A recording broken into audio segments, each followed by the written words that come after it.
నమస్కారం. మీరు చూస్తున్నారు పూజ్య టీవీ. నేను లలిత సహస్ర. 2026లోకి అడుగు పెట్టాం కదా. మరి 2025లో చాలామందికి నష్టాలు, కష్టాలు, సుఖాలు, సంతోషాలు ఇవన్నీ అనుభవించారు. మరి 2026 ఎలా ఉండబోతుంది ఏంటి అనేది కూడా మనం తెలుసుకుందాం. అంతేకాకుండా ఆయా నక్షత్రాల వారికి ఏ విధంగా ఉంది, ఆయా రాశుల వారికి ఎట్లా కలవబోతుంది, వాళ్ళ గ్రహస్థితి ఎలాంటివి ఉన్నాయి అన్నీ కూడా మనం ఈరోజు వీడియోలో తెలుసుకుందాం. మరి ఈ విషయాలన్నీ కూడా మనకి తెలియజేయడానికి మనతో పాటు ఉన్నారు ప్రముఖ గురువు గారు, ఆది పరాశక్తి క్షేత్ర వ్యవస్థాపకులు, దశ మహావిద్యల సిద్ధగురువు శ్రీ శ్రీ శ్రీ నిత్య విద్యానంద భారతి స్వామి గారు. నమస్కారం గురుగారు. నమస్కారం తల్లి. గురుగారు, రెండవ రాశి వృషభ రాశి. వృషభ రాశి వారికి ఎట్లా ఉండబోతుంది? వీళ్ళు 2025లో చాలా కష్టాలు అనుభవించినట్లు తెలుస్తూ ఉంది. మరి 2026 కూడా అదే కష్టాలు ఉంటాయంటారా? ముందుగా ప్రేక్షక మహాశైలకు శుభ నమస్కారం. వృషభ రాశి. ఈ వృషభ రాశి పేరు వినగానే మనకు మొట్టమొదట గుర్తొచ్చేటువంటిది ఆ పరమేశ్వరుడు. ఇక్కడ వృషభ రాశి వారు ఇప్పటి వరకు వారు పోరాటం చేస్తుందంతా కూడా ఎవరితో తెలుసా తల్లి? యమధర్మరాజుతో. ఎందుకనంటే ఈ వృషభ రాశి వారికి గత 4.5 సంవత్సరాల నుండి ఎన్నో దెబ్బలు, ఏ పని చూసినా ఎదురు చూడడమే. ఇదిగో రేపు అయిపోతుంది, ఇదిగో ఎల్లుండి అయిపోతుంది, ఇలాంటి విధానాల్లోనే కొనసాగారు. ఇది వాస్తవం. మిమ్మల్ని మీరు ఒకసారి మీ వృషభ రాశి అయితే ఒకసారి చూసుకోండి. వీరు ఎవరికైనా డబ్బులు ఇస్తే వెనకరు. వీరి దగ్గర డబ్బులు ఉన్నా కానీ ఖర్చు పెట్టరు. ఎప్పుడు లేవు లేవు లేవు అని అంటుంటారు. అలాంటి వ్యక్తిత్వం కలిగినటువంటి వారు వృషభ రాశి వారు. సరే కదా అని ఉందని ఖర్చు పెడితే, కాస్త పొగిడితే చాలు వెళ్ళని ఆకాశానికి వెళ్ళిపోతారు. అంటే బోళా శంకరుడిగా మారిపోతారు. అందుకని వృషభ రాశిలో ఈశ్వరతత్వంతో కూడుకున్నటువంటి అనుగ్రహంతో మోసపూరితమైనటువంటి ప్రయాణాలు జరుగుతాయి. పాపం వీళ్ళు మంచే చేస్తారు, కానీ అది అటు వక్రీకరించి ఇటు వక్రీకరించి చెడు వైపు ప్రయాణం అయిపోతుంటుంది. అందుకని వీళ్ళు ఎక్కడైనా తొందరపడి ఎవరైనా బాగుపడాలని సలహా ఇచ్చారా, అది అటు తిరిగి ఇటు తిరిగి మొత్తం ఇబ్బందిగా మారిపోతుంది. అంటే శత్రువులు కూడా అక్కడే తయారవుతుంటారు. అంటే వీరిగానే శత్రువులను సిద్ధం చేసుకుంటూ ఉంటారు.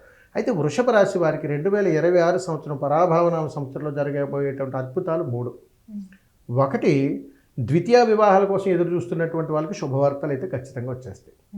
రెండవది, వీరు ఏదైనా కోర్టు కేసులు కానీ పోలీస్ స్టేషన్ వ్యవహారాలు కానీ ఇలాంటివి ఏదైనా ఉంటే అలా భయపడి ఉపద్రవాల నుంచి బయటకు వచ్చేస్తారు.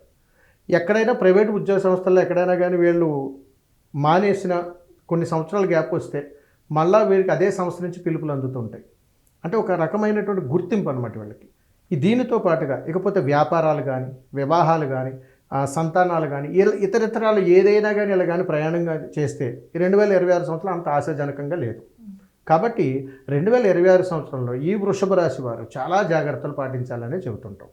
ఎందుకని అడిగితే, ఒక పక్క పొగడ్తలకు పడిపోతూ జీవితాన్ని పాడు చేసుకుంటుంటారు. అందుకని వీరు జీవితకాలం ఎదురు చూస్తున్నటువంటి సమస్యలన్నీ కూడా చాలా సామరస్యమైనటువంటి స్వభావంతో చూస్తూ ఇది మంచా చెడా, చేయొచ్చా చేయకూడదా అనేటువంటి దృక్పథంతో ఆలోచించి చేయగలిగితే మాత్రం వీరికి తిరుగులేదు. కానీ తొందరపడే నిర్ణయాలు కానీ తీసుకున్నారా ఈ వృషభ రాశి వారు ఎందులోనైనా సరే దెబ్బతినక తప్పదు. అందుకని వీరికి కూడా కొన్ని అద్భుతమైనటువంటి పరిహార మార్గాలు ఉన్నాయి. అలా కానీ చేశారా ఈ వృషభ రాశి వారు, వీరు ధనం కోసం ఎదురు చూసినా పనులు అవుతాయి, వివాహం కోసం ఎదురు చూసినా పనులు అవుతాయి, సంతానం కోసం చూసినా పనులు అవుతాయి. వీటన్నిటికీ అడ్డు ఎవరు వస్తున్నారా అని అడిగితే, గురువు గారు అయినటువంటి శని మహాదేవుడు, వారి శిష్యులైనటువంటి రాహుకేతుడు, ఈ ముగ్గురు కూడా కలిసి ఇబ్బంది పెడుతుంటారు. ఎవరికి? ఈ వృషభ రాశి వారికి. అందుకని 2026 సంవత్సరంలో వృషభ రాశి వారికి శివతత్వంతో కూడుకున్నటువంటి కాలభైరవుని దర్శించడం ద్వారా వీళ్ళకి మోక్షం దక్కుతుందని చెప్తుంది. మరి కాలభైరవుడు గుడికి వెళ్తే అనుగ్రహం వచ్చేస్తుందా అంటే ఉండదండి. ఎందుకంటే ఈ వృషభ రాశి వారికి భక్తి తక్కువ. ఎందుకంటే వీళ్ళు దేన్ని నమ్మరు, అదో టైప్లో ప్రవర్తిస్తుంటారు, అన్నీ తెలుసు అన్నట్టుగా మాట్లాడుతుంటారు. కానీ వీళ్ళ తత్వం ఎలా ఉంటుందని అడిగితే ఎప్పుడు పొగుడుతూ ఉండాలి, వాళ్ళు చప్పట్లు కొడుతూ ఉండాలి. అప్పుడే వీరు బోళా శంకరుడు అవుతారు, ఎత్తుతారని ఉంటుంది.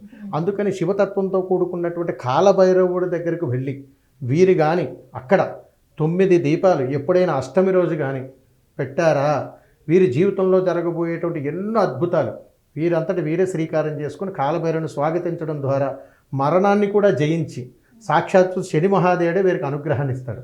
అంతటి యోగకరమైనటువంటి అనుగ్రహం ఈ వృషభ రాశి వారికి ఉంది. ఈ పరాభవనామ సంవత్సరం విన్నారు కదండి, ఖచ్చితంగా పాటించండి. ఎవరైనా ఇంకా దానికి సంబంధించిన ఎటువంటి పరిష్కారాలు, రెమెడీస్ కావాలనుకుంటే కింద ఖచ్చితంగా కామెంట్ చేయండి. అలాగే గురువుగారు దానికి సంబంధించిన పూర్తి పరిష్కారాలు మరో వీడియోలో చెప్తారు. థ్యాంక్ యూ గురుగారు. శుభం తల్లి. చూసారు కదండి, గురువు గారు చాలా చక్కగా అన్నింటిని వివరించారు. మీకు ఎటువంటి సందేహాలున్నా కింద కామెంట్ రూపంలో మాకు తెలియజేయండి. మరొక వీడియోతో మీ సందేహాలను నివృత్తి చేస్తూ గురువు గారితో మళ్ళీ కలుద్దాం. చూస్తూనే ఉండండి పూజా టీవీ. నమస్కారం.